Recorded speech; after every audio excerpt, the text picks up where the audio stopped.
In today's episode, we interview Emily, and she is our Charlotte Mason inspired teacher. So we talk obviously about the Charlotte Mason philosophy and the background there and what the key principles are. And one of the things that's interesting that we discuss in this episode is how similar a lot of the key fundamental principles are to the Waldorf philosophy, but also how they're different. So that's what we talk about today, as well as just kind of our personal takes as homeschool mothers and the amazing difference of where our children are going to be when they're our age, being able to start life from this foundation of homeschooling, whether that's with a Charlotte Mason approach, a Waldorf approach, a child-led approach. So that's a lot of what we talk about today, is just kind of the big picture. And here is our interview with Emily. Let's start by talking with you about what brought you to homeschooling. Yeah, so I actually did start in school. So when Connor was about 4, I think he was 4, we started a Montessori preschool with him. And it was short, though, because it was preschool. So it was like a couple hours in the morning. I think it was like 4 or 5 days a week, though, but it was like 2 hours. And he just got to go and like play, and it was actually kind of nice for him. For the most part, I think he enjoyed it. And then, but it was definitely hard for me, though. Even at that point where it was like, it's only 2 hours, I was still like, were you home with him before then full time? I was home all the time from the moment he was born in my bathroom to really that moment. He had never been away. I'd never had anybody. How did he watch handle him. that separation from There you? was definitely that first day for sure. He handled it really well, actually, but I could see it in his eyes that he was like, okay, here I go. It was like survival. Like he's Yeah. like, oh, I need to handle this. And I remember just being like, this doesn't feel right. Like, this actually doesn't feel right. And, but we continued to do that. And I mean, it was preschool too, right? So we were very much just like loosey-goosey, like, well, you'll go today, you won't go today, whatever. And then kindergarten came around, and all of a sudden it was 7-hour days. And like Monday through Friday, 7 a.m., we had to like be there. And that was a lot because we had also just taken over the gym, our family business. And so we were out at night until 9:30 at night. And then we would go home, and he'd have to go straight to bed. And then we'd have to be out of the door by 7 a.m. to get him to school. And and then he was done with school at 2:15. So 7 to 2:15. We open at 3. We drove straight to the gym. And so he was not spending any time at home. And when we were here, I was working. So it wasn't just us being together after school. It was just constant go, go, go. And never the sense of like, just an ability to like relax and exhale a little bit. You know what I mean? And so,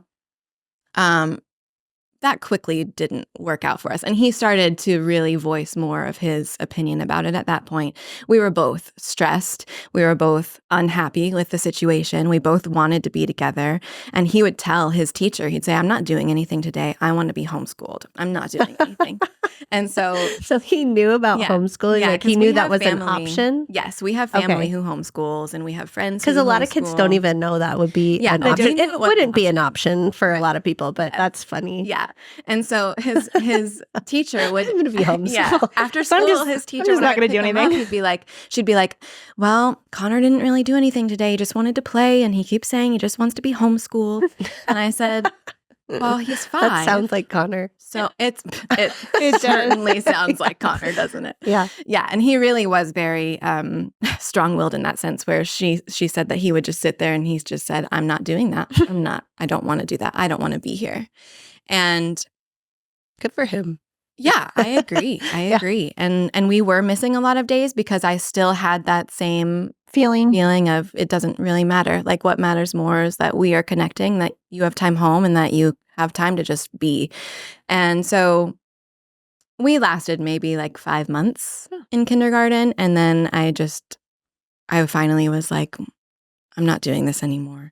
And so we pulled him out, and immediately there was a shift. It was night and day for both of us. It was really like our hearts just were able to like open up, and we were able to truly exhale into like each other and into this new rhythm that we were creating. And I remember letting him sleep in and being like, I'm just going to let him sleep as long as he needs to right And now. just And when stare he at him. wakes up, Just I'll kidding. make him like a big breakfast. Yeah.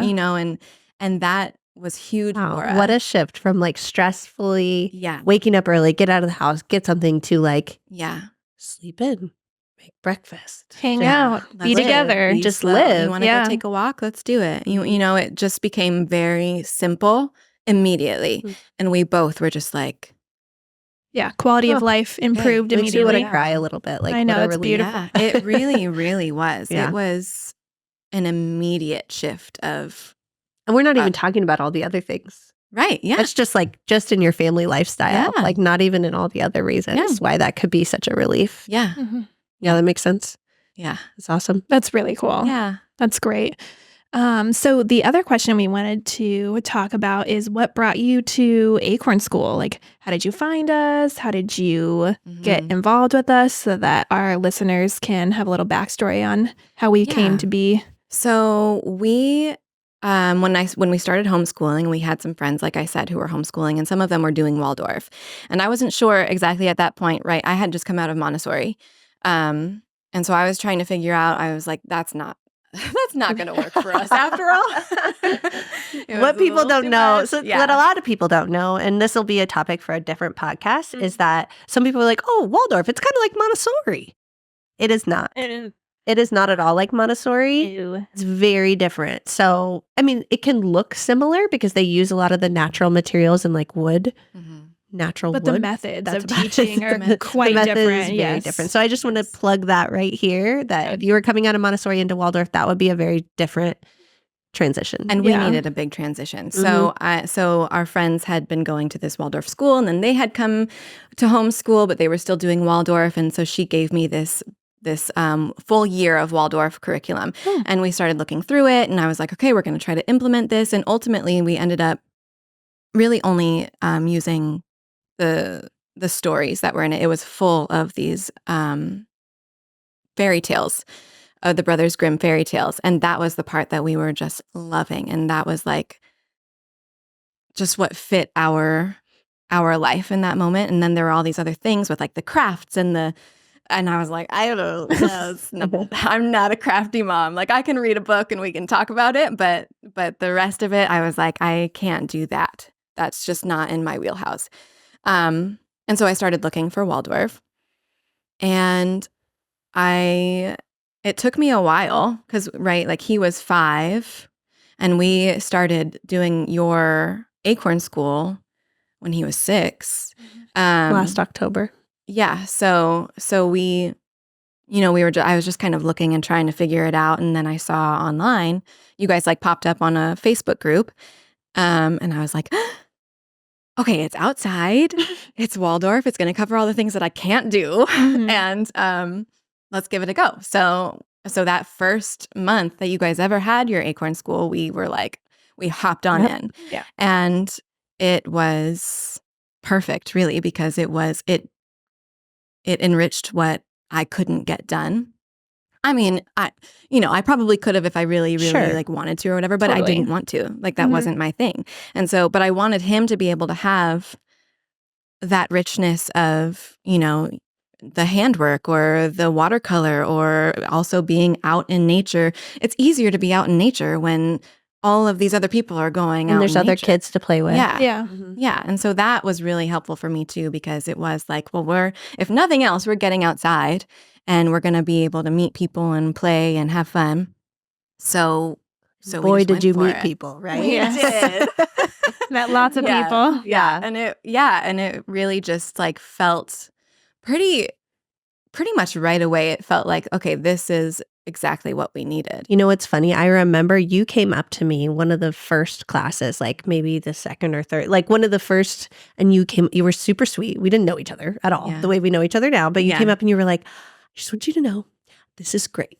I Aw. love this. It was so sweet. Like it was because we had just started, and you want validation, Yeah. right? Like, do people like it? Are they cool? Yeah. And you were so nice. You were like, Aw.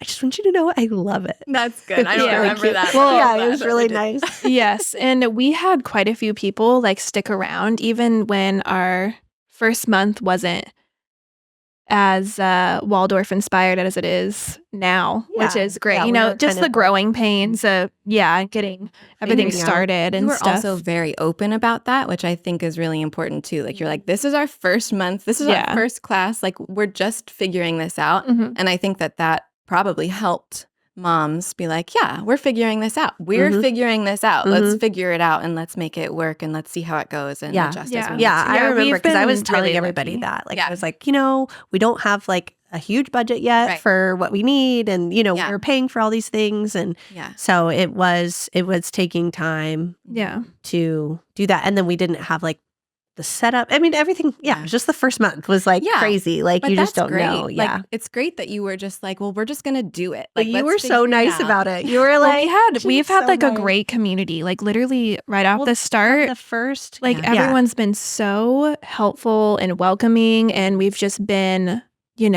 building the community together with Mhm. all of our families. Yeah, Yeah. it's been great. I'm so glad you guys, and I have said this to both of you, but like, I'm so glad that you just were like, let's go for it. Let's just do Yeah. it. Let's just do it and Yeah. see what happens. Like that's the only way anything is ever going to actually start to get And good. we had no idea we'd be filming a podcast Right. than a year later about things like this. It was not Yeah. an idea. It's But also rare. it's cool that you started then and then you kept coming, Mhm. right? So, and then a couple months in, because you have a book club, Mhm.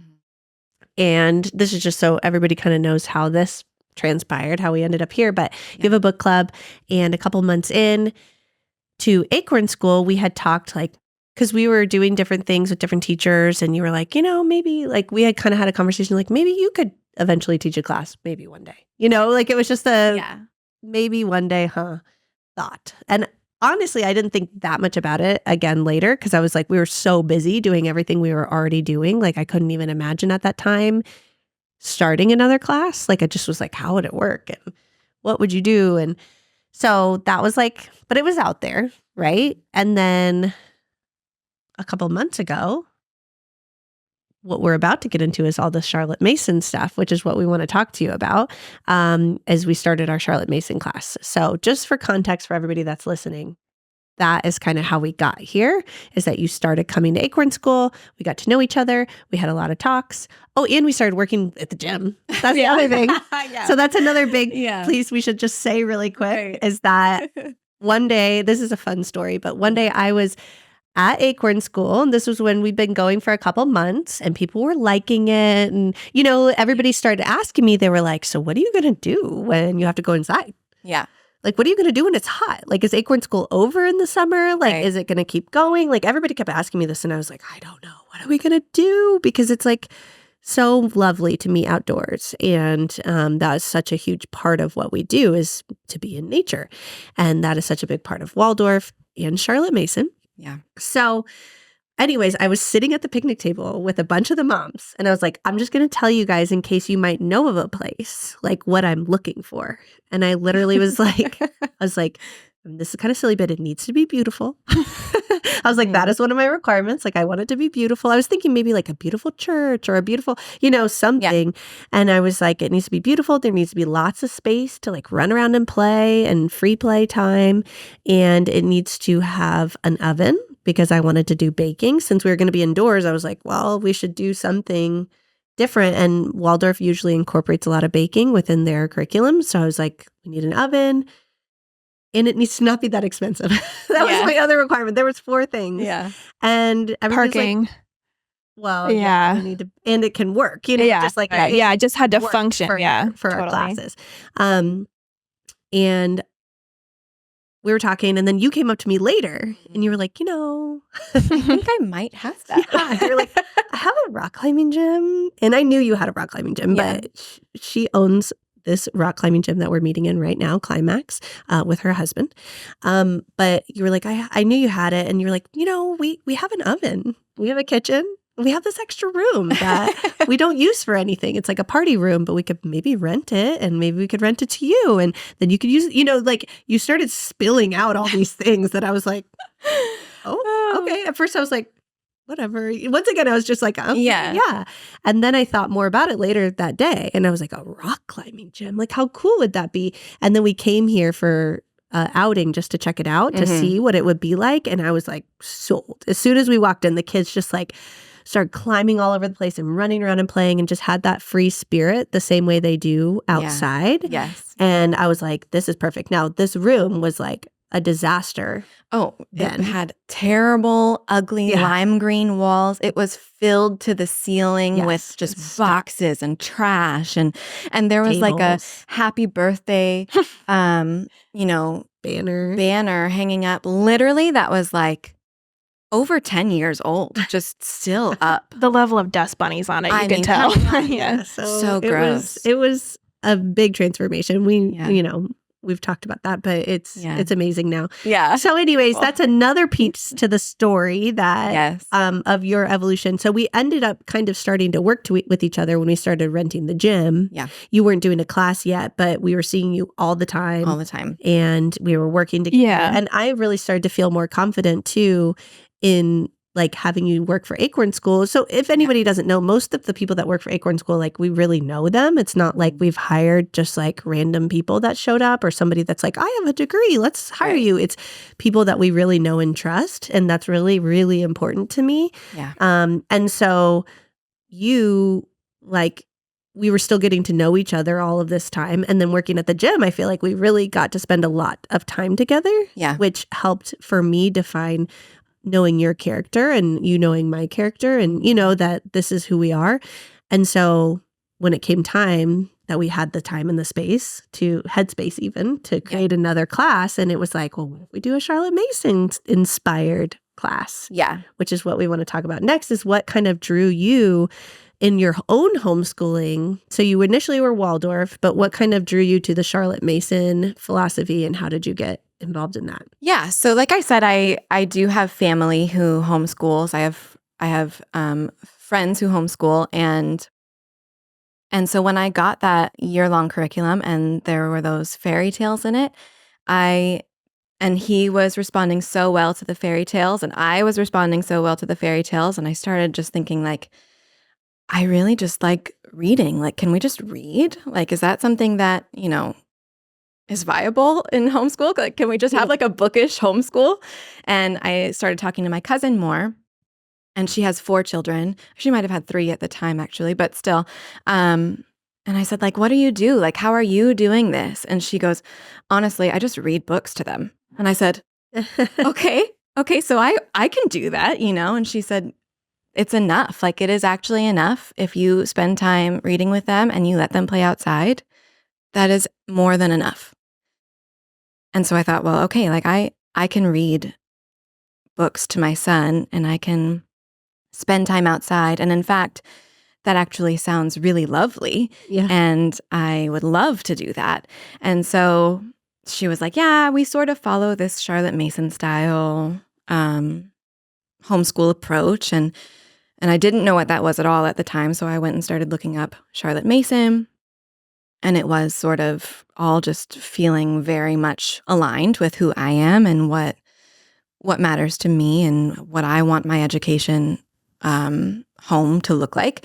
And so then I had another friend who showed me Ambleside Online, which is this online free Charlotte Mason curriculum.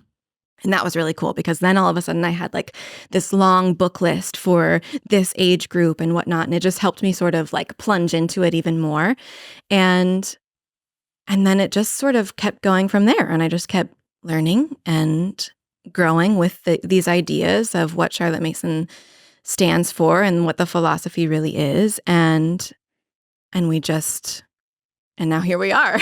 That's awesome. So it really happened very organically. It was very much just this love of good books in my own heart and seeing that my son was also responding so well to just these readings. All of a sudden, light bulbs were going off and we were making connections outside of the books that we were reading that like brought things more to life inside of us. And it just kept on going from there. I was like, okay, well, let's introduce other aspects of Charlotte Mason. Let's do some art study. Let's do some music study. Let's go do nature study outside and keeping it very simple. But yeah, so it was just a very slow, steady, almost like a walk home to what was meant for me to be doing. Yeah. Well, I love that. I love that too. On that note, do you want to share like with our listeners a little bit about like what Charlotte Mason is and Yeah. how you can incorporate it like at home, Yes. like the background? Yes. So luckily honestly, I think it's so simple, right? Especially for somebody who is not like a unit studies mom or a crafty mom who's making things happen all the time with, I don't know, like cotton balls and it's just not my thing. So it's really quite a simple approach, I feel like, once you know like the core principles essentially.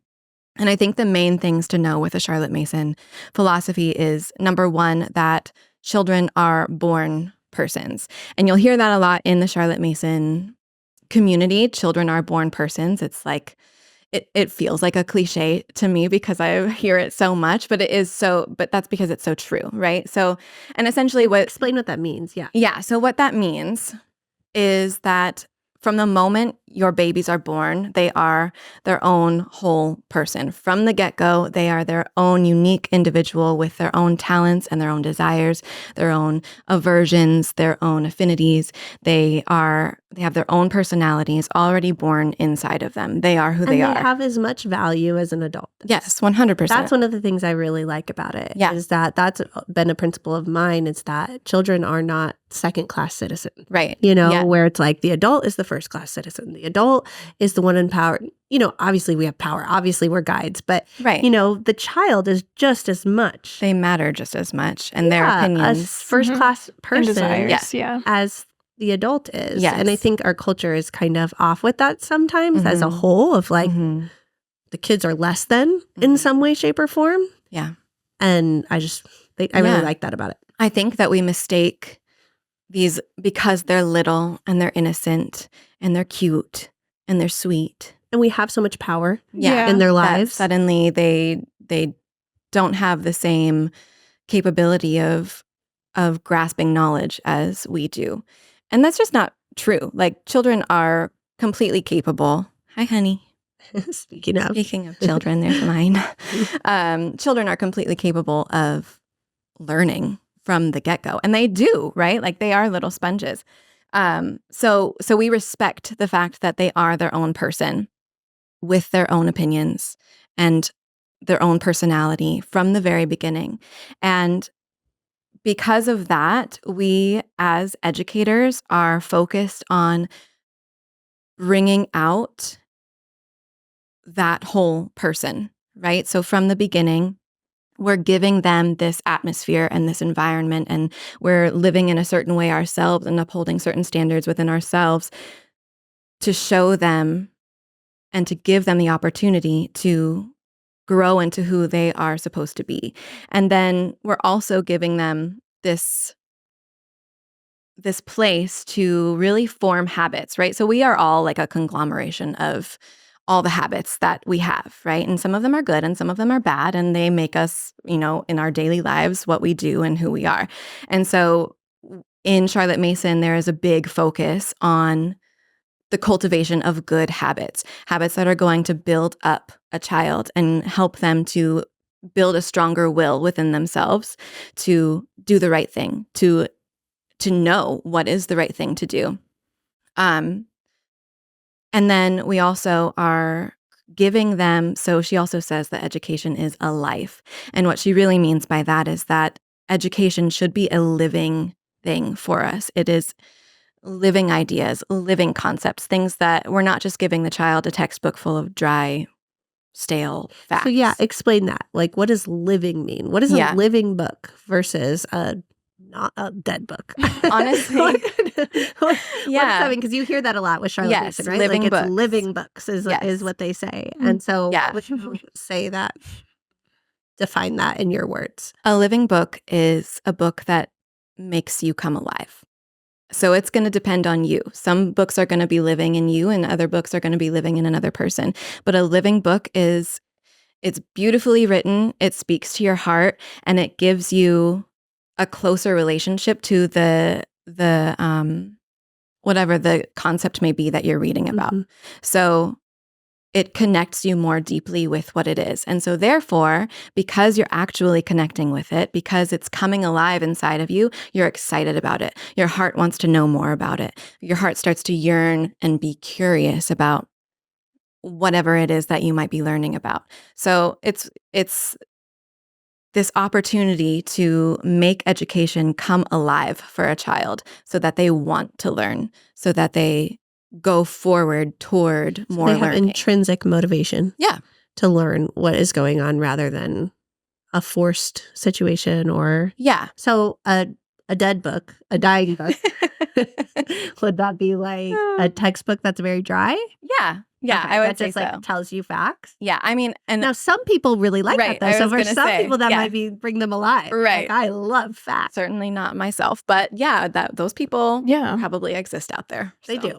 Well, and I feel like as like I'm sure you can attest to this as a mom who is really absorbing that kind of approach, mhm. you kind of almost become like an observer and a guide for books that make your child alive because you are also a whole person and your alive books may be totally different than your child's. Yeah. So you have to really take ownership and be like, oh, what does my child seem interested in? Yeah. And just kind of run with that. Homeschooling. Yes, because you have the time Yeah. and you can just really foster that. Yeah. Individually. Yeah. So it's really important in Charlotte Mason that we're giving the child what is generally called a grand feast of like a generous feast I love of that phrase. living ideas. So we're pulling from all different corners of education. We're pulling from all different subjects, all different topics, and we're putting it all before the child so that they can absorb what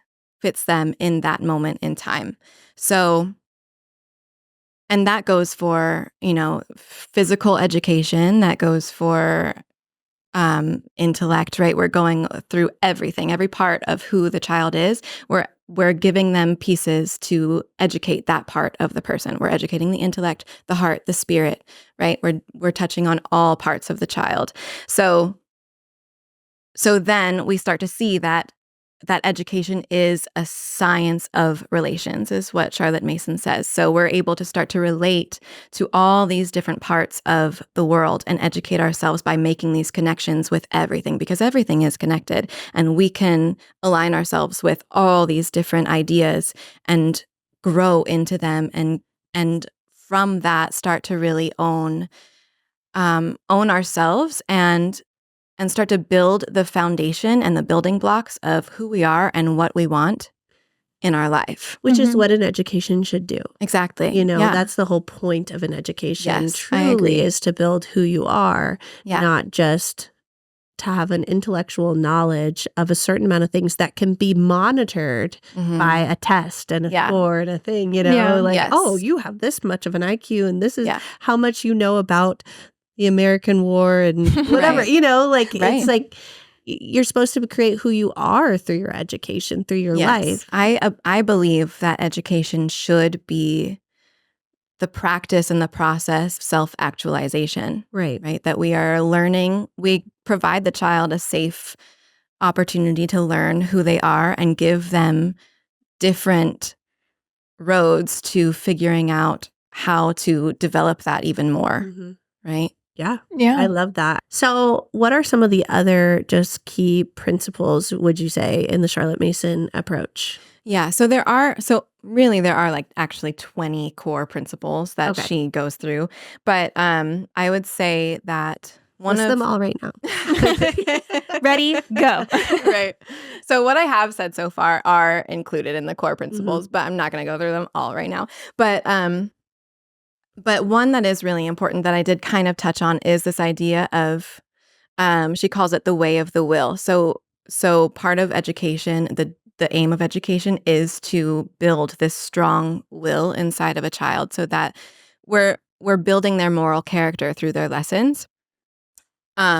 So that, we want to create good people who have good hearts and who know throughout life how to navigate and do the right thing. So that's a big part of it too. And I think that the way that we do that is through all of those different approaches, like all these different topics that we're giving the child, through all these different ways of experiencing the world, through living books, through lots of time outside, through music and art and all these different ways of getting to know the world around you and inside of you and God, right?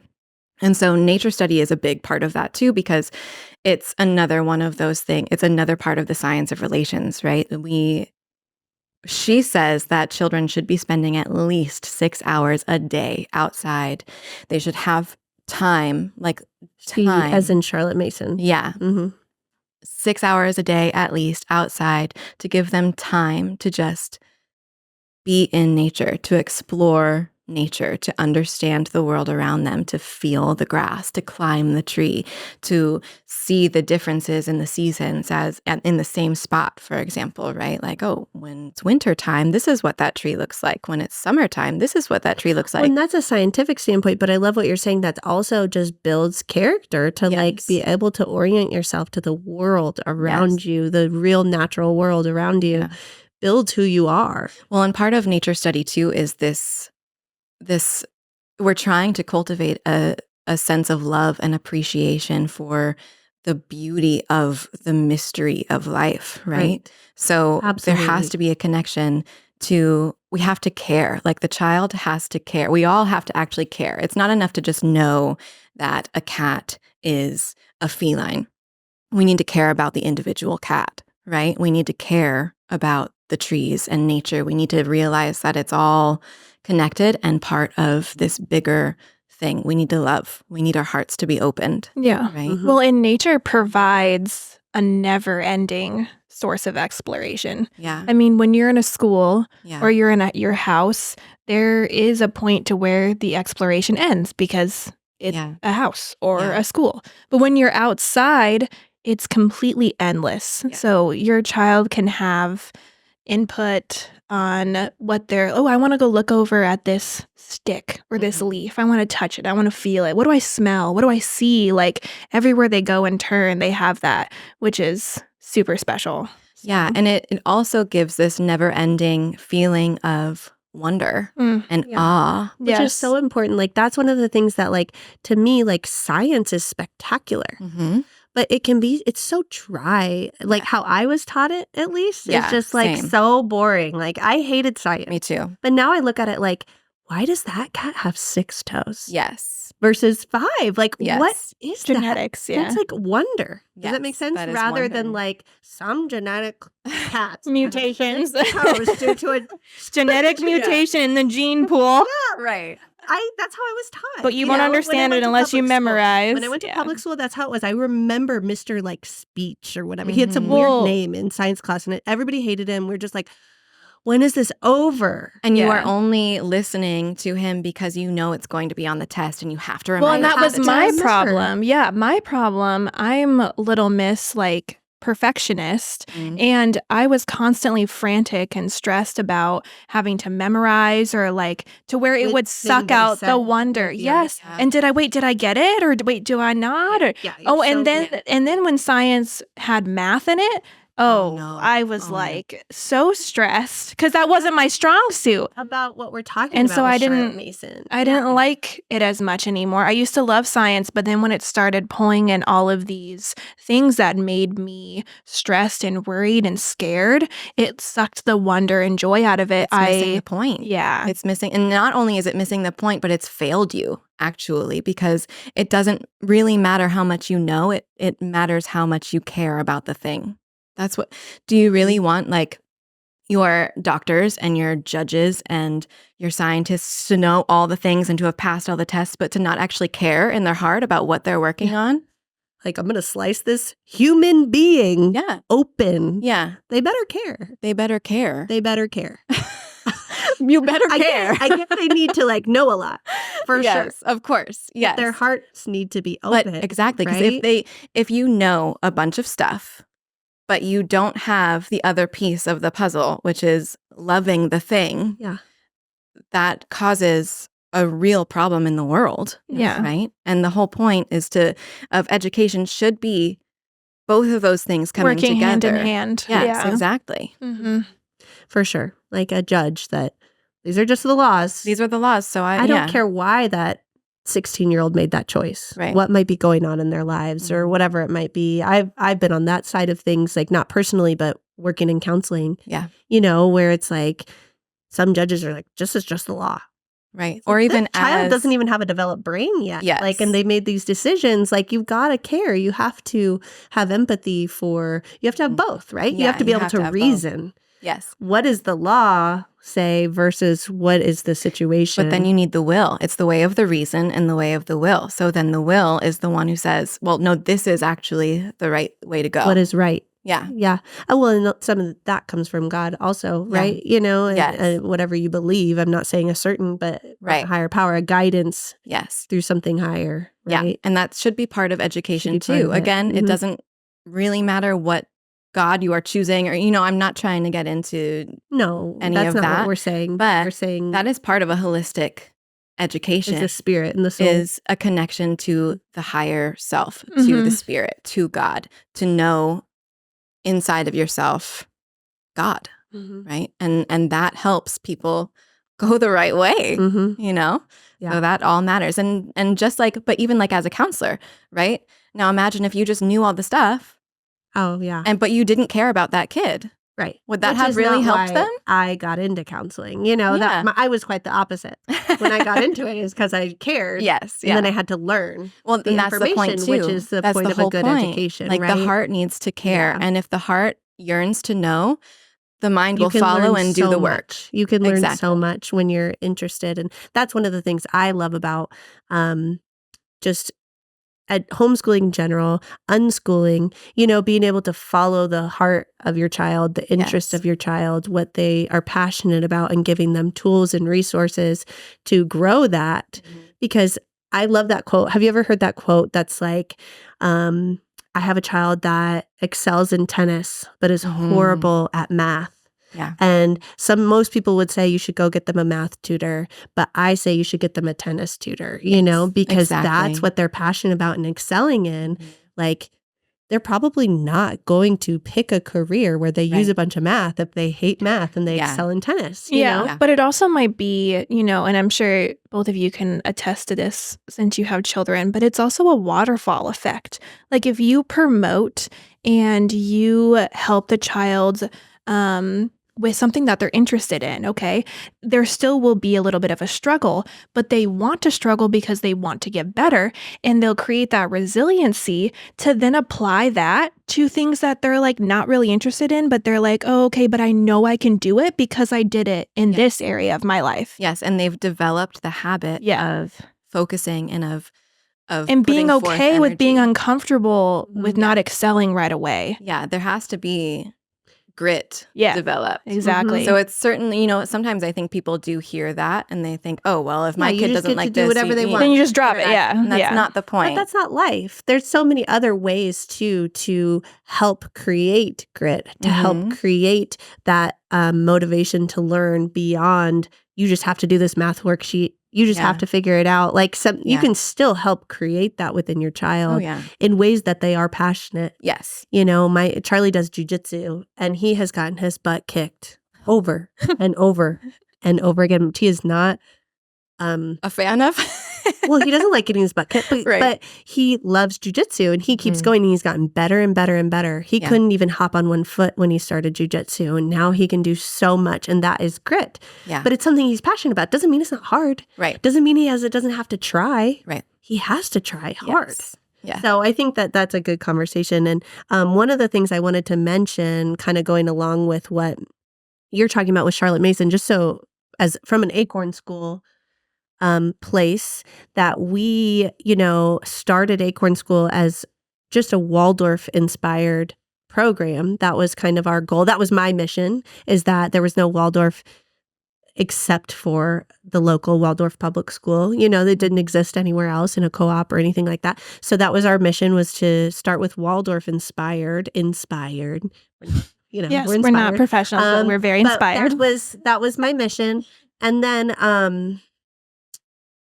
through these conversations that I started having with you about Charlotte Mason, I knew what Charlotte Mason was. I was aware that it was in the reality of ways that you could homeschool. Yes. And it sounded nice, but I didn't necessarily think it fit with what I was going for, or even totally with Acorn School, because I was like, I mean, we're Waldorf, right? Yeah. And some people might say that, like, well, what do you mean? I've had people say, well, they're so different, Waldorf and Charlotte Mason, and they are. They are very different in the way they are presented. But so many of those things that you just mentioned that are the fundamental beliefs of Charlotte Mason philosophy are very similar to the fundamental beliefs of Waldorf philosophy, which comes from Rudolf Steiner, right? So that's when we started talking, and this just happened over time in our conversations that we would have at class or whatever it might be, and I would ask you a question about Charlotte Mason, or, this just happened over time where I would hear things that you would say and go, huh, that was very similar. And most people Sounds wouldn't, familiar. though. I think that's what's interesting is I've had so many people, not so many, but people come back like, they're different. But it's like, wait a second. How are they the same? Yeah. Because in a lot of ways, they are the same. Yeah. And what that means, the whole persons is what Waldorf says. So not whole persons, born persons is what Charlotte Mason says. Whole child Okay. Yeah. is what Waldorf says. And they mean the same thing. that in Waldorf, your person is born a whole child. Like you need to be addressing the whole child, the mind, body, spirit, and soul of this child in their education. Waldorf is saying the same thing that Charlotte Mason is saying. Yeah. They're also both very nature inspired. So Charlotte Mason's like spend 6 hours a day outside, and Waldorf is the same thing. It's like be outside, play outside, do everything if you can outside. Yeah. Be outside all the time. Yeah. There's no need to be indoors unless you live in Arizona and it's 115 degrees outside. And then go to the climbing gym. To the climbing gym, and it's lovely. But, those are very similar things. Also, what you're saying is like building up that whole person throughout their lives. Education should be about that. So when we started talking, and yes, Waldorf is not focused on like reading living books, and they're not focused on necessarily composer study, but they do art and watercolor painting and crafting and things like that you can incorporate into Charlotte Mason. Essentially, it's not necessarily their basis, but you can incorporate things to both. And what we decided from an Acorn School standpoint, the more we talked about it, and just Acorn School in general has its own principle, right? Like we have our own philosophy and principles of like, we are an enrichment program. We're not about grading. We're not about, hey, did you learn all the information? Like in your Charlotte Mason class, we're not going like, okay, here's your test at the end of the month so that like that's very Acorn School, but it also applies to both of these philosophies in general. They're not super about just,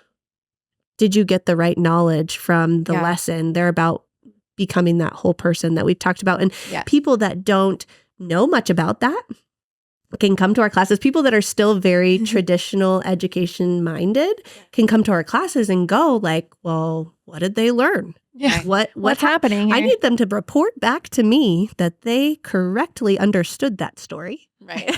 And that they correctly, like, or like where is a book report after this? Yes, like to prove. And the whole point of that, some people can even get beyond that, but then people still, for some reason, want a child to prove what they have learned. It's this like, we've been so trained that you need to prove that you have understood something. Yeah. And it's like, that's just not necessary in how to really create a whole child. And also, in a whole life. It can take time, months, years for whatever you read or whatever you learned to truly process and sink into you and make connections throughout other things in life. And then all of a sudden you go, oh my gosh, whatever, Aslan was a Christ figure in that story. Wow, I didn't know that at the time, but now I realize it, or just stuff like that. That literally just happened to me.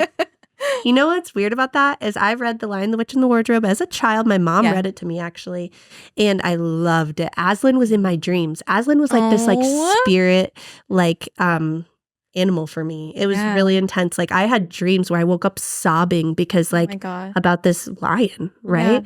Yeah. And so cool. I was reading it to Charlie.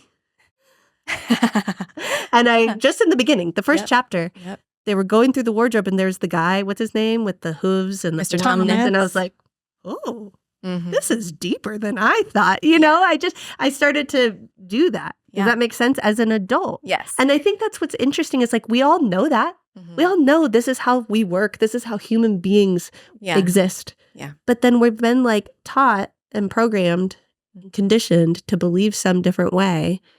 And then we feel like we need to put that on our children. Like I still go through it, you know, and I Oh, yeah. have all these ideas, but I go through like, does he know it? Right. Does he know this yet? Shouldn't he know it by now? You know, these thoughts Yeah. still go through my head. Yeah. Although I'm very alternatively minded and open, I still, you know, have that Yeah. fear. And that's what Yeah. I also like about Charlotte Mason is that the approach identifies how human beings really work. Yes, That this is it not, the does. point isn't that they understood these exact 5 concepts out of that Yeah. chapter. And you made the connection yourself, which is important because, and that's a Mhm. big part of Charlotte Mason is this self-educating. So love that. the job of the teacher is to provide the thing and then get out of the way. So if your mother had read to you that story and then Mhm. said, and just so you know, look at all these ways that Aslan is like Jesus Christ, it wouldn't be the same. Mm-hmm. You wouldn't have made that connection for yourself, and it wouldn't have been this moment of, I get it now. Mm-hmm. And the children And are this getting is what that. that reader, like, and that's what, even as you grow as an adult, you Mhm. start to think about all these things, like songs that you heard as a kid Yes, and yeah. books you read as a kid. And then you go, oh, that artist was trying to convey something. Yes, yeah. That writer was trying to convey something Yeah. that the child may not Right. understand. They'll grab what they can from it and it'll mean something to them and it'll Mhm. affect them in a wonderful way. But as time goes on, all of those connections that they've already made become deeper as they make new connections and they relate it all back to each other. And we're always doing that. Yeah. That's why if we teach our kids this way Yeah. from From the get-go. the get-go, Yeah. because like I've had to evolve this myself as an Yeah. adult, right? And find myself and Right. understand things. If we can just teach our children this way from the jump, Yes.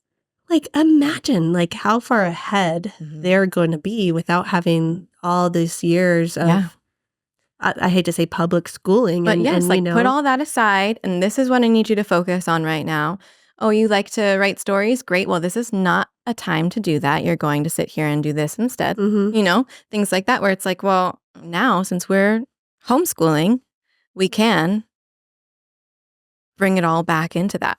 You And know? we've been taught, like, I just know for me, I was taught, like, I went to a lovely Waldorf school Yeah. when I was little, but then when I went to public school, I was just taught to put that stuff away. Mhm, exactly. That's not yeah, important. exactly. You love this? Sorry. well, you can do that when you graduate Yeah, because when you go home, it's not even you can do it when you get home. because you got to do Because you got to do all your homework. That you know, like there's Yeah. just no room for it. Yeah, exactly. There's no room for a personal development and passion unless Yes. what you're passionate about is what is happening in school. in school, which that does happen in Yeah. certain circumstances, in my Yeah. opinion. Like, sure, there may be people that it works well for. Yeah. You know, but Yeah, not the majority. not the majority. Right? Yeah. Yeah. No, public school, it's just it's very interesting because I feel like, you like to hope because, public school is filled with, wonderful teachers and people and with a lot of good intentions, but just the way that it's structured makes it very difficult for it to work Mhm. properly. You know what I mean? And like just in general, like I feel like, the public school, like I was only there for 6 years and I think I changed curriculums. I mean, more than you probably should be because there's always like, oh, wait, that's not really working. We're going to go ahead and switch to like this. Or like, they have all these like great, what they think to be like good ideas on how to service all of these children. But it just like the implementing it can be very difficult with all the other stuff going on. You know what I mean? And so Well, it's but just your point difficult. Is that it is one way. Yes. That you're trying to teach all these children this one way. And then they're like, oh, well, that one way doesn't work. Yeah. Let's try this other one way. Yes. Well, try to teach all the and they children, try, yes, right? they will try to be like, like you have like so many children and you have to figure out a way to like, be able to teach all of them. You have to figure out a way. Yes, I have to. Yes. But then this is the curriculum and you have to get it done. Like, you know what I mean? And you have to follow the curriculum and you have to make sure that all the kids are meeting their goals. Right. And if they don't meet the So goals, then you it get in doesn't trouble. always align. It's like, wait, do you want me to service all of them, or do you want me to conform to all of the goals I'm supposed to be meeting with all 25 of these children? Like, Yeah. it am I creates supposed a very deep confusion within teachers and a lot of stress, because teachers, okay, Want to do you people who go into teaching, you have to think about the people who go into teaching. Yeah. They go into teaching because they love kids. And They care. want to, they care. They want to teach them. They They wanna want to tackle. Yes, they want to Yeah. change the world. And so, Bright shades, yes. Emily Roses, right? And then you just get And they say, hit well, with here are the, the rules. You can't do it that way. You can't do it that way. You need Yeah. to do it this way. And if you don't do it that way, you did something wrong, and Well, you and have to adjust. all these kids. yes. All And the kids. it almost All- becomes overwhelming as an individual to care so much when you can't. And then you have to stop caring. Yes. But that's the Yeah. sad part. And then it is then builds you these have to stop teachers that are caring. worn They're down. worn down. And It's so then sad. they're because Yes. they're just jaded by the system, right? They're Yes. just like jaded, like, oh, well, this Yeah. is the way it is. Yeah. Just the way it is. It's just the way it goes. This is Scarlett says, that's the way it goes. It's true. But that's how it is. And Yeah. that's what's so sad is that my husband will say that because I'm like, so, and he's like, they're not bad people. I'm like, I know they're not bad people. No, yeah. I know that. Yeah. You know? And I will say, I have friends who are in public school, and their kids are wonderful, and they're thriving, and they're doing great. But the children that I know who are in public school and who are wonderful have very strong family units. Yeah. They're very still very involved, connected to their very parents. involved. Yes, Mhm. yeah, which is a I huge agree with part that. too. I agree that when I see families that have continued to do public education at this stage in the game, you know, Mhm. like before when I was growing up, I mean, just everybody did it. Oh, It's yeah. very rare. Now was a the lot of thing. more people are choosing alternative education, but Yeah. people that are still choosing that mainstream, it doesn't mean that you're right. It doesn't mean that they can't have these thriving, happy, whole children, but you still have to be Yes, probably the majority. The family has to be the family center. has to be the center of the relationship. Yeah. And not the school doesn't take priority Yeah. over that the family Mhm. unit. Yeah, Yeah. Yeah. No. because the teachers are sadly worn down. Mm-hmm. And it's just like you can't blame them. No. You really care. Like and then it comes to situations like you where you go, okay, like your spirit can't handle it anymore. Yeah. So you're like, I have to leave. Mm. Yes. You know, like I Yeah. have to get away from this. Mm-hmm. And you probably thought you weren't going to teach again. Right? No, and Like, it was sad because it's like the whole reason why I went into teaching is because I wanted to help children. I wanted to teach them to learn and to grow and to be their best self. so good with kids. And the fact that I had to say goodbye to that because of how the system was making me feel and was just sad. You know what I mean? Like it was just so sad that I felt like I had to let that part of me and that interest like die so that I could, you know, be mentally healthy, basically, you know? And so we said this in the other podcast, but that's why I was so excited when Star was like, hey, you want to do this thing? And I was like, I would love to. That would be phenomenal. So, And it's just really neat that we're able to take something like a Charlotte Mason philosophy and a Waldorf philosophy, and maybe there's more. Who Mhm. knows what's going to come our way, you know, Yeah. where it's Yeah. like maybe Yeah. there's going to be a different style of class or style of learning that we're able to incorporate Yeah. into Acorn School. Yeah. And so that was a really long way to get around to that. I really liked when we talked about, I liked everything I heard about Charlotte Mason. And it's not necessarily everything I'll do at home, or does it make sense? But I was like, this could be something at Acorn School, a place Yeah. where, which is what we're going to get into next about your actual class that we started and that you're Yeah. yeah. teaching and it now? aligns with our holistic It inspirations. does, Like, under the yeah, umbrella. It falls It under the is, umbrella. So yeah. we kind of changed our like website. It says like holistic homeschool enrichment, which we talked about last time, rather than just Waldorf inspired, because we believe Charlotte Mason and Waldorf are both holistic approaches Yes. to education. Yeah. And that's what Acorn School's evolving into, is like a holistic. And it aligns program. with our core values Exactly. of believing children are whole persons. And so Yeah. we want to offer classes that accommodate the children. Array of Array of children. There's like, gonna be people that yeah, we don't want to be like, you have to do Waldorf here and that is all. Like, you know what I mean? Like, no, we want to be able to offer different grand avenues. feast. A grand yes, feast. a grand feast. Exactly. And that's what I love about Acorn School is like both of our personalities so far, like we just aren't the like we get stuck in it has to be this one way, which is where I think a lot of people struggle. Yeah. Even in homeschooling, like, Yeah. well, I have to Waldorf homeschool. And so I can't add this and add that. Like, I'm like, let's do it. Let's Yeah. add Yeah. what works for your family. Like Yeah. to me, and that's also why I love unschooling, because I think that lets you fall under whatever Yeah. Yeah. you want. Yeah. You know? Yeah. And so then you can bring in all different modalities Yeah. of And it. that's why our favorite word is inspired, which We do. we will say that a lot because we Yeah. love it. Because there's Yeah. many things that we're inspired by, just as Yeah. humans in general. So And you start to get hate if you just say you are something. Oh, Yes. And somebody's Yeah. like, well, you're not totally that. Mhm. You didn't do this part of it. And we're like, Yeah. whatever. that's why we love we're not inspired. all of anything. Yeah. Yeah. We are what we are. Same. I mean, Yeah. I don't follow Yeah. Charlotte Mason to a T every single day Yeah. of our homeschooling. Well, it's It just hard to doesn't do work that. that way. Exhausting. Yeah, it's Because hard she to is do her that. person. Rudolph Steiner Right. was his own person. Yeah. Yeah. That could do it Yeah. the way he did. And Yes. Charlotte Mason was her own person that could do it the way. And Yeah. I'm my person. And I could tell you all the ways that I do things. Yeah. But you're not going to do it that way. Right. Yeah. Yeah. It just doesn't make sense. Yeah. And really, those core pieces are what make the Waldorf education or make the Charlotte Mason education. If you're following those core pieces of, Mhm.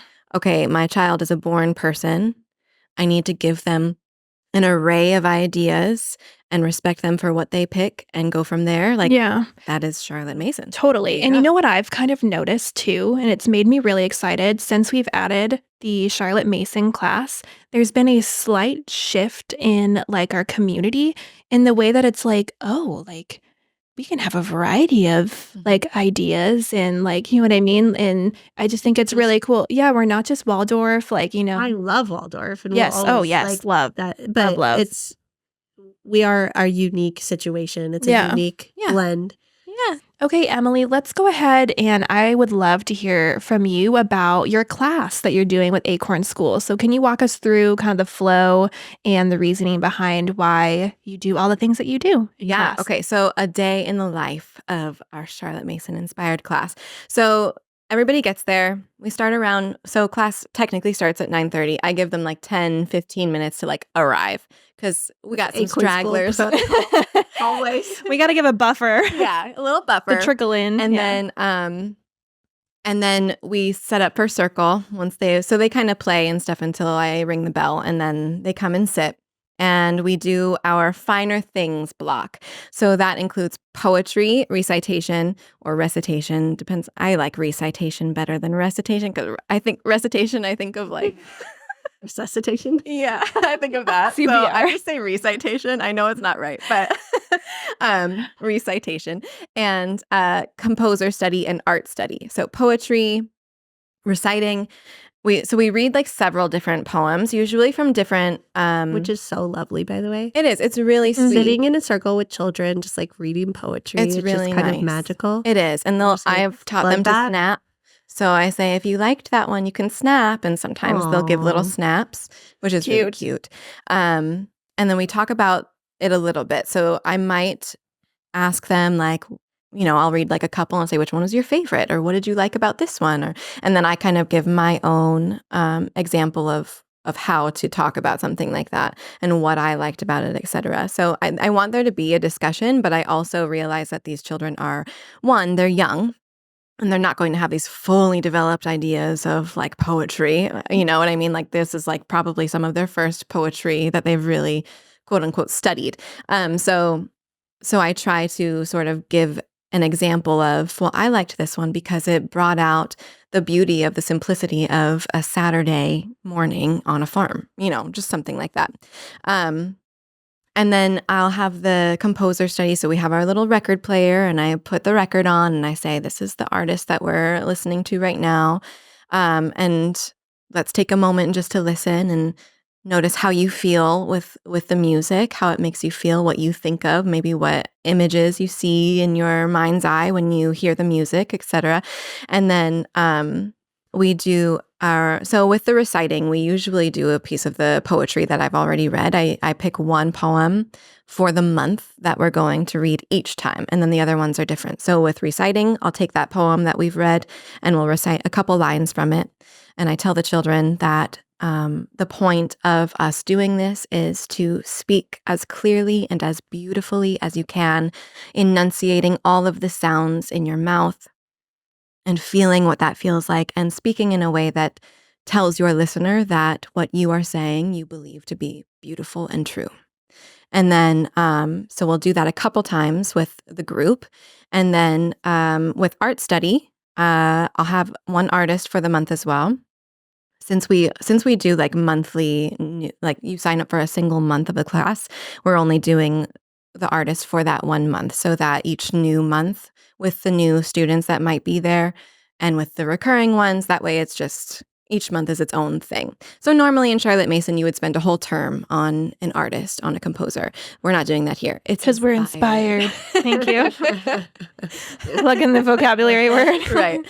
So then we'll go through the art study, and that is, I'll have the picture out. I'll let them all take about, a few minutes to look at it. And I encourage them to look at the details, what they notice, the different shades, etc., how it makes them feel, etc. And then I take the picture away, and I'll have them close their eyes and see the picture in their mind. And that way they're starting to really impress the image into themselves. And then I have them explain to me what they remember from the picture, and they'll start to explain whatever parts were, most prominent to them, I suppose. And then we'll talk a little bit about it. Sometimes they'll all kind of gather around and look at it again, like, look at that part, oh, look at that, which is really sweet and cute. And they all have their different opinions about it. Sometimes they say they like the thing, sometimes they don't like it, and that is all wonderful. And I have told them, and I continue to tell them, you don't have to like the things I present to you. That is not the point. You have your own opinion about it, and that's wonderful. And I love in like this class setting that, children are learning that they can have an opinion and it's different than their friends. Yeah. And that's fine. Okay. That's great. Yeah. And I love that you are not, one of the things that was really important to me is that you're not presenting them something with an agenda. Yes. Of like, they need to notice this part. Right. They need to identify this or that. They need to like this part, or they need to realize the symbolism in this poem means this. Yes. Because that was always like, to me at school, if we were presented art or music or whatever it was, like I always felt like this agenda from the teacher of like, I need to analyze and figure out what answer I'm supposed to get, or the approval. Mm-hmm. It wasn't even always the right answer, but I want my teacher to approve of me because it's an external validation that I'm looking for. Yeah. I'm not just like interested in the art, like really coming from a place of like, am I just interested in this picture? Yeah. And what it looks like, or do I hate it? Right. And like, that's an acceptable, like you're saying. Yeah. Evaluation is like, ew, I think this is ugly. Yeah. And like, I'm not going to get this approval or disapproval from the teacher or this thing I'm supposed to notice. Right. I just always felt that agenda. And therefore, I just didn't feel like I could absorb or learn what I was. There was an anxiety in there of like, am I going to do it wrong? Yes. But there is no wrong What are you looking way. for? You know, like, what do you want from me? Totally. And I have to interject this because I've noticed it more and more since running this business with you and like teaching some of the classes and like being with the children.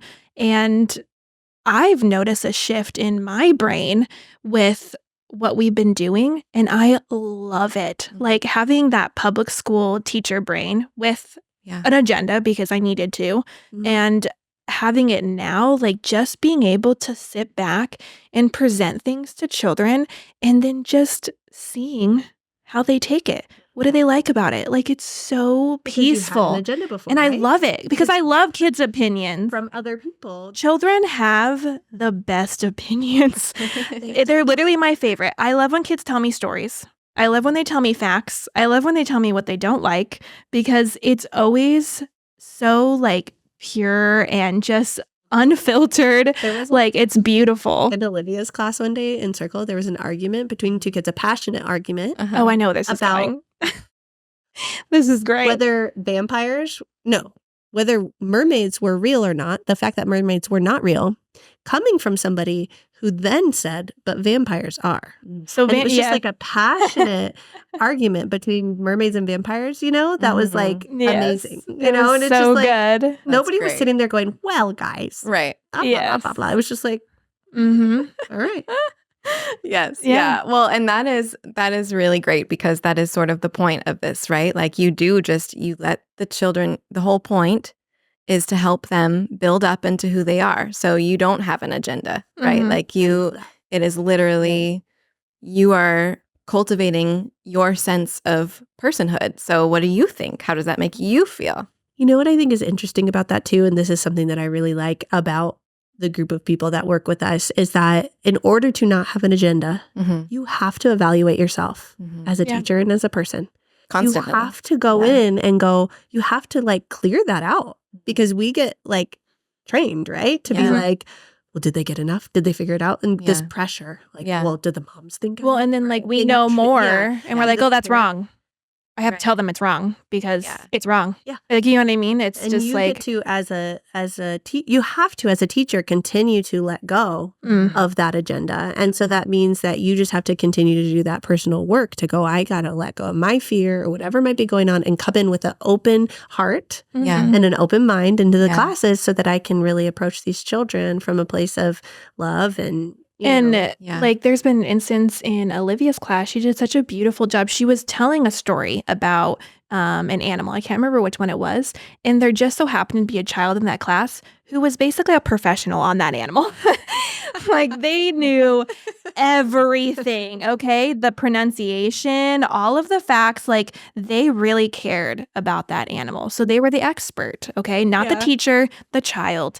And our teacher who was teaching it, Olivia, did such a beautiful job really incorporating like that child's knowledge and just let them basically teach their peers. She stopped and was like, hey, like, share more with us about this. And I thought that was beautiful. I love that. Yeah. Yes, totally.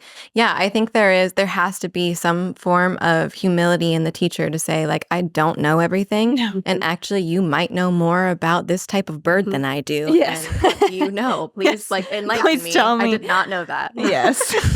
And I think I love that. And I think that's homeschooling too, is like, you Yeah. have to, as a homeschooling mother, go into it knowing, I don't know everything. Yeah. But Yeah. you know what? I have the skill to research and to help and to learn Yeah. alongside my child, Yes, which to I learn am so alongside. excited about. As Charlie and my kids grow, Yeah. I am learning alongside them all Yeah. kinds of things about facts or life, but also about myself. And it's a whole Yeah. family. Yeah. Homeschool isn't just about my kid is the one that learns. Right. I'm learning a family too. It's a unit. family unit. We're all evolving and learning together. So yeah, I love absolutely. that. Sorry to interrupt your No. class, That's but great. So yeah. So essentially, though, the idea is I'm presenting this The finer stuff, things. Mhm. these finer things. finer things, and then letting them absorb what they will from it. And then and to note the finer things, what I think Yeah. is nice to put out there about that is that you mentioned this to me one time, is one of the things in Charlotte Mason is you want to associate your children with the brightest minds out there, and Yeah. to bring musicians like Bach and go, this is like an incredible person and mind in their skill, Yeah. and being able to show children all a feast yes, of the incredible Yeah. people. yeah, you are introducing them to the greatest minds of history. Yeah. And with that, like, that's their teacher. So the teacher's job really is to Not give all on them you, that. Yeah, right? like, and that is so nice to know, like, I don't have to know everything. Actually, this book is what we're going to learn from. Yeah. And this has everything we need to know for this right now, instead of the unit study, right? Instead of me coming into the finer things block and saying, this is Van Gogh, this is what you need, like, I'm not collecting all this information to then tell them what needs to be. You're exploring it together. Yeah, Mhm. exactly. It's Love It's it. something we're all doing together. Look at that. Oh, yeah, I didn't see that part before. You're right. There is that, Mhm. and we're Mhm. doing that together because it's the respect of the child and what they can see and pick up is going to be different than what I see and pick up. Also, because like we're different people, right? Yeah. And if there's, in your class, for example, I'm going on a little tangent, but I'll jump back in, I promise. No. But if you have these different humans in your class, they're all their different individual, unique selves. And when I present something to them, the poet is going to see something completely different than the engineer is going to see. And who am I to say, no, you weren't supposed to see that engineer. You were supposed to see it like the poet. Yeah. Well, this is actually No, a great tangent absolutely. because I will also piggyback off of that because it will teach children to see the value in other people's strengths Yeah. and opinions. Yeah. Because, the poet might look at the engineer and be like, wow, that was an interesting perspective. And then it helps their own. Yeah. I was just thinking about that exact thing. Maybe yesterday, I was reading from that book you recommended, Mary Oliver. I was reading Yeah. some poetry, Yeah. and I was thinking about her in specific, and I was like, wow, she's so observant, and most of her poems come from her walking through nature, observing Yeah. a situation, and she writes about it, and it's lovely, and you just, for me, I really relate to the way she looks at things and thinks about things, and I was doing that, but I was like not the same person, a different person could be walking through that same meadow, Mhm. but instead they could be analyzing the different like wind patterns Right. or like, do you know what I mean? Yeah. They could It's be true. like looking at the different leaves Yeah. and they could be like from like you're saying from a more scientific Yeah. or engineering standpoint or observing, they could be observing. Two people can Mhm. observe Mhm. and their find mind, different they things. find Yeah. such different things, like drastically different things. But in the both things same- were there. Yes. But it was, yeah. And I just love that because I think when I was younger, because I don't have that super scientific minded, like, Yeah. approach, that was always hard for Yeah, me to like same. analysis. Like, Mhm. Yeah. I don't know. Like, Yeah. I'm not like that. I'm a very female, very creative person. Yeah. And so like, people were trying to teach me to be like that, Yeah. like walk through the field and notice all these things. You're like, but I see the flowers. And they say, well, that part doesn't matter. I need you to see this It's other not what thing. you're supposed to memorize. Yeah. I see the grasshopper and I Right. see, all these things. And it just, that wasn't as important. The Yeah. beauty of life Yeah. was just not, it was like sucked out Yeah. and not as important. And that's why I'm Yeah. so passionate about this is just, it's Me like, too. oh, like, I just love that. I just Yeah. love that, two people can see things so differently and they're so valuable and they are educating, they're learning, Yeah. it's just different. And, Yeah. And, And they're it- going to create two different wonderful people in the world that Exactly. have Yeah. different things and we don't all need And to that know it the same. also, Yeah. like, again, the waterfall effect, like, that feeds into like social skills and Mhm. finding friends and having absolutely. those relationships because I mean our brains I was just going to say that. Okay, this is here. We're going to talk about this. We are very different, but we see the value in each other's strengths and weaknesses. Like my would not weaknesses, exist without each other. Stars has strengths. And vice versa. And vice versa. And Yeah. we have been able to create this business because we have each other to lean on. Yeah. And we really lean on each other Yeah. all the time. Like Yeah. Acorn School would be nowhere without both of us Yeah. because we feed off each other all the time, and we've been able to create this beautiful thing because we're meshing It's constantly. amazing. And it's once again, imagine if we had from childhood been able to just Right. like yeah.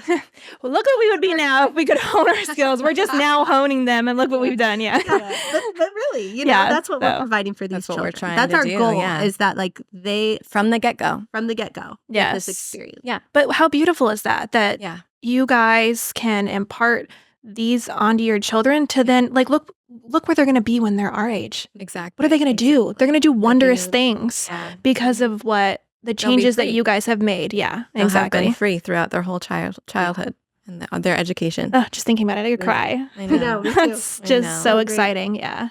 Okay, so that's sort of the first block is Yes. this finer Finer things. That was a great tangent. It was a good tangent. Wrapping that back in, around. Jen. Yeah. And then there's some free play. So I let the children run wild and free and do what they're going to do while I set up for tea time. And that really is just them like doing their own thing. It is unstructured. It is free. It is, Do whatever they want. Yeah. Whatever their heart desires. yeah, go do that. Currently in the rock climbing gym. Yes. Once we move outdoors, it'll be outside play. Yeah. Yeah. Yes. And then we come to tea time. And tea time is snacks and tea, and it's beautiful and lovely, and it's a little bit of a production, but that's what's so wonderful about it. Yes. We love the production. And so they all come together and they sit and they have their snacks. So there's, cheese and crackers and different fruits and a couple different tea cookies. And this last week, since we're reading The Lion, the Witch, and the Wardrobe, and they had just read about Edmund meeting the White Witch for the first time and getting the Turkish Delight. So I had Turkish Delight for them all to try to like connect it into the story. Yeah. Some children liked it and some children didn't, and that's great. Yes.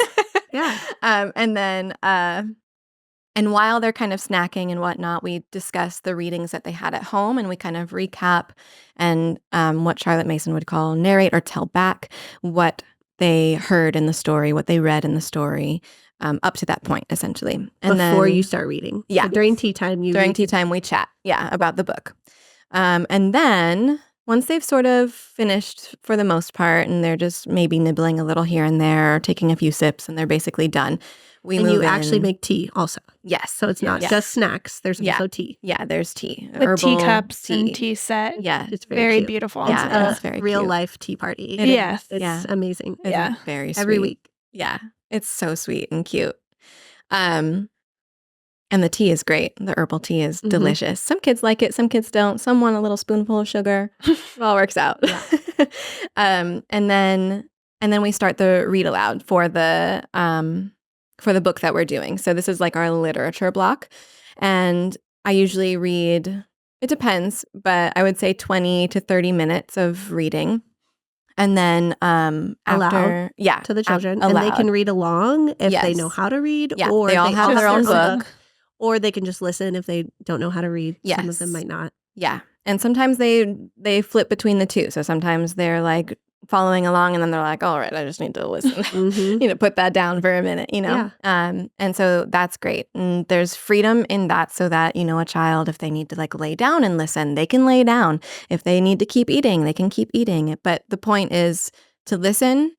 You're having focused attention to the best of your ability. And then you're also staying quiet, right? So we're trying to keep things nice and quiet so that everybody can focus. Mm-hmm. And then once the reading is over, then we talk about that. So we talk about the reading we just had, the one that I just read aloud. We discuss whatever that looks like. So they tell me back what they hear, etc. They tell me their thoughts and opinions about what the characters are doing or the setting, anything like that. And then they also have a narration notebook. And with the narration notebook, they will maybe draw a picture of a character or a scene or a setting from what we just read. And we'll also do our copy work in that time. So copy work is really just us practicing handwriting skills, but it also touches on, beautiful sentence structure, grammar, etc. Mm-hmm. So they write, a sentence. I will either pick a sentence for them if they feel like they don't want to have to do that themselves. And some of them will pick their own sentence that they feel was, imperative to that chapter or what have you. And then after we do that, so that is a read aloud and narration and copy work, they run off and free play again. So again, unstructured, freedom, go do your thing, have fun with your friends. I would have noticed something right here too. Yeah. 2 things that are also similar to Waldorf, but very different. Mhm. So it's very different what you're doing. Mm-hmm. But one of the similarities is the copy work. But in Waldorf, they wouldn't be writing letters necessarily, but doing form drawing because that is pre-writing skills. So that's something in Waldorf they practice, whether it's, Hand curves control. or Yeah. hand control. So, although it is different in what you're actually writing, Mhm. the point is to have that. And then the other thing that I thought we should mention is your class also operates on a rhythm of in-breaths and out-breaths, which Yeah. is very Waldorf. Yeah. So an in-breath would be sitting there focused, listening to a 20 or 30 minute story. That's a big in-breath. That's and for some of the children, that's probably a lot. Some of them, they could probably sit and listen Yeah. longer. Yeah. But then it's followed by an out breath where they run around and play and get, Yeah. get that. So I think that's really important to note that there are still similarities there, although they're different. Yeah. But you can look at like children need that. Children Yes. need an in-breath of a focus and then an out-breath where they can like, just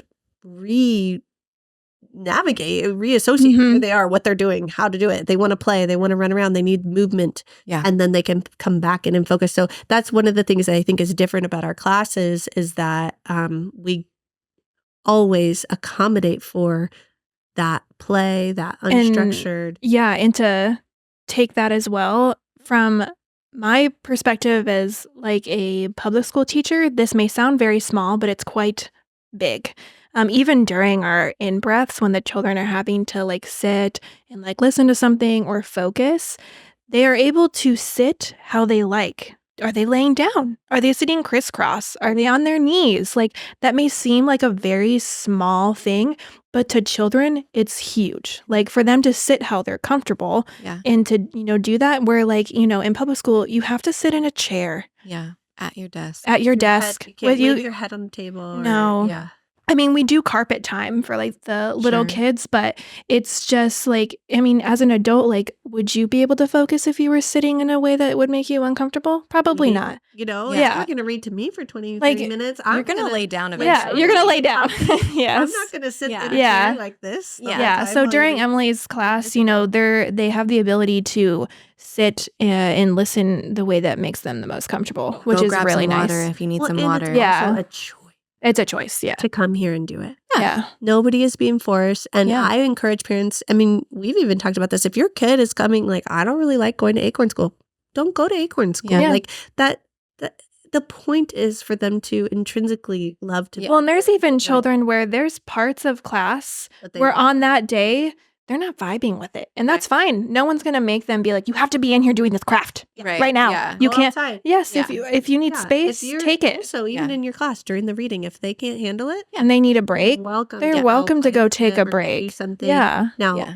that's partly what's nice about the parents being involved, even with the Yes. older children, is that older children still need support and Mhm. you're not having to micromanage Yeah. all the kids in the class. Are they all, Are they what I all mean? listening? Like, Are they being distracting? Like, yeah. And like if a kid is distracted and having a hard time, Yeah. they can go with their parent and go out of the room and Yeah. And their parent can tend to them in the I style love that. And it does happen where Yeah. like a parent will need to take their child out for a moment because, somebody accidentally stepped on their hand while they were walking Exactly, away or like, it's whatever. not And they No, needed a always, moment. Yeah. yeah, it's just Yeah. things happen and the pressure isn't all on the teacher to take care of everybody's needs. Yeah. Yeah. Because that's a lot of people's needs. Yes. And it's hard to get through 20 or 30 minutes of reading Yeah. if you also need to then attend to every single need in the Micromanage room. every child and Well, and then parents can tend to their children's need the way that their family is tending to their needs. nobody's Emily, going to as be the good teacher, as mom or is going to dad. tend to needs the way that you mother. You know what I mean? Which is Instead. why we all homeschool, right? Yes. Like that come here. So we have that individual thing. And that's also why a lot of drop-off programs are great. But for us, like we want to not be a drop-off program because we want to create that same atmosphere that these children do have at home with their Yeah. parents. Like we want Yeah. this to be an incorporation of their Yeah. regular homeschooling life. Yeah, it feels like an extension of our family coming Lives, here, yeah. like where it doesn't feel like, oh, now you're in school and this is separate. It feels very much like just an extension of what we're already doing.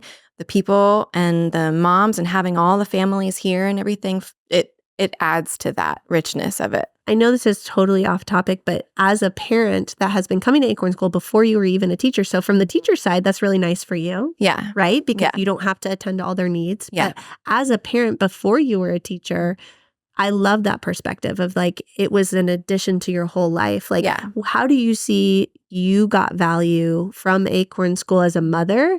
Because that's one of the things we want to talk about is how we're a family-centered program, not Yeah. just this is for children. Yeah. This is for everybody. Yeah.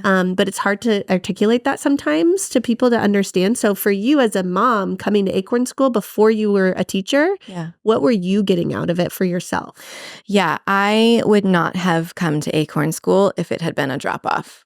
I want to be involved in my son's life and his education. I want to be there with him. That was part of the whole problem, right? Was that we needed to be together. Connor will always say, still to this day, he says, I love homeschooling because I get to be with my family. And I'm like, yeah, me too. Like, why are we pulling our families apart? So like that was a huge thing for me. If it had been drop off, it would have been, oh, no, that's not for us, because I want to be involved. Not that I want to be like a helicopter parent or anything, but he's my son and Still so young. yeah, He's still a a baby. child. Mhm. And I want to be there for that. So for me, having the ability to come and be there and be a part Was a of it and bonus. see So for it, you, that was already a bonus. yes, for sure. That was already like, great, then we can do this because I want to be there and I want to be involved in like, and I can help. Like before I was a teacher or anything, do you need anything? Like I can help you sure, I'll put that stuff out. I can help, like Yeah, you wanted to it be. becomes Mhm. something that we're all doing for our children, And so there is this deeper sense of like a relationship with everybody here. It does feel kind of like this extended family in a way where we're all coming together. And yeah, we focus on our own child and taking care of our own child, but also like, Star, you're like, I got to go do this thing. Can you make sure Goldie is okay? And I'm like, yeah, of course. Or, oh, honey, you're hungry? Well, here, I have this, and we're just all working together to raise the children. And that's really important. That's important for not only for the moms to feel like they have support, but for the children to see like this is a healthy community that is coming together for all of us. If I can't find my mom right in this instant, I still feel safe. And oh, look, Emily Rose is right there. Hey, I need help with this. Can you help me? Mhm. And obviously, whoever it is not going to be like, no, I'm not your mother.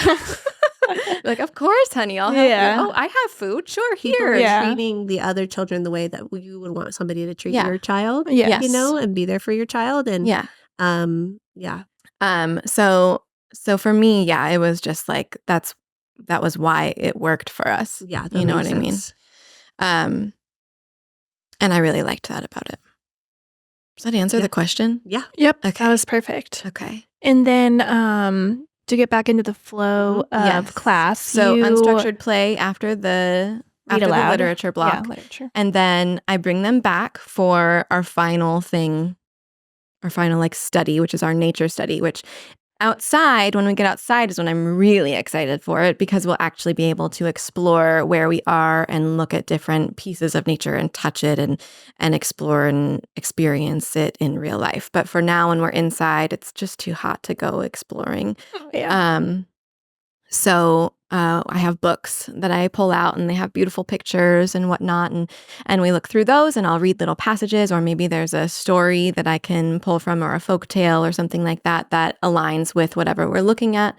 And the children will draw what they are seeing Yes. in the But I in the like book. during that portion again with the Charlotte Mason theme is you always provide like a feast of things. Yeah. And when we were watching the children in class, one child is looking and identifying and enjoying the one book that you put out, but the child right next to them likes this other one. And Yeah. you provide a whole slew of, images and objects and things for them to really pull from, Yeah. which is really nice. And I do think that when we go outside, we will, use the natural world, but I'll still have the books and I'll Mhm. still do some readings that align with, rocks or whatever it might be. Yeah. And so there will still be this like, we're going to bring them together, right? Of these like living books, but also here's the real thing, Yeah. So then once they come and they're doing their nature notebook stuff, there will also be maybe like me reading aloud, and they don't need to narrate or anything from it. It's just me reading while they're doing their thing, Yeah. just a little extra richness going in, Just sprinkle it in. Yeah. And then I close with a poem, and the poem changes every time. And then I let them go and run wild and free again until they're ready to leave. So before we wrap up this interview, I wanted to get a chance to ask you, you have written and are writing, right, some children's books. So could you tell Yes. us a little bit about those and how we can see those? Yeah, so I have two children's books right now that are out that my mother has illustrated, which is very sweet. And those are picture books, obviously. So they're for a younger crowd. And then I'm writing a children's novel right now, which is a fantasy novel. And it's still deep in the weeds of working through all of that, but it's coming along really nicely, and I'm really excited for it. So all of that information is going to be on my website, which is EmilyAnnO'Brien.com, and that's EmilyAnnEOBRIEN. So Put that in the show notes. yeah, Yeah, perfect. Perfect. Yeah. So we have Fitz the Fox and Benny the Bird are the picture books that are out right now.